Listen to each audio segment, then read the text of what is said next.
Hello, അപ്പോൾ നമ്മുടെ cake cutting കഴിഞ്ഞ് പിന്നെ അടുത്തത് നമ്മുടെ ബിരിയാണിയാണ് കേട്ടോ. ഫുഡ് കഴിക്കലാണ്. ബിരിയാണി എന്നത്തെയും പോലെ തന്നെ നമ്മുടെ തനിമയത്തെ ബിരിയാണി തന്നെയായിരുന്നു കേട്ടോ. നല്ല ടേസ്റ്റ് ഉണ്ടായിരുന്നു, നല്ല മസാലയും കാര്യങ്ങളൊക്കെ തന്നെയായിരുന്നു. അപ്പോൾ ഇപ്രാവശ്യം ഞാൻ ഫസ്റ്റ് ട്രിപ്പിൽ കയറിയിരുന്നു കേട്ടോ. ഇന്ന് എൻ്റെ ചേച്ചി ഏട്ടനൊക്കെ കൂടെ ഞാനിരുന്ന് ഫുഡ് കഴിച്ചു. അങ്ങനെ ധ്രുവപ്പനും ഞാൻ ഫുഡ് കൊടുത്തു. അവന് കുറച്ച് എരിവില്ലാത്ത ചോറ് വാങ്ങിച്ചിട്ടാട്ടോ ഞാൻ കൊടുത്തത്.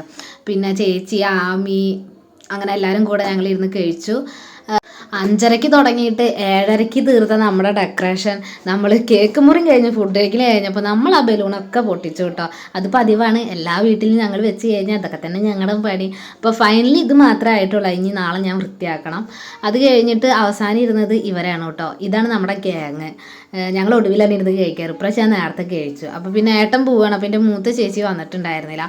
അങ്ങനെ അവർ പോവുകയാണ്. അവരൊന്നും ഇവിടെ സ്റ്റേ അടിക്കണില്ല. അപ്പോൾ അവരൊന്നും പോവാന്ന് കാരണം അങ്ങനെ അവരനൊക്കെ യാത്ര ആക്കിയിട്ട് പിന്നെ ഞങ്ങളുടെ കലാപരിപാടിയായി കേട്ടോ.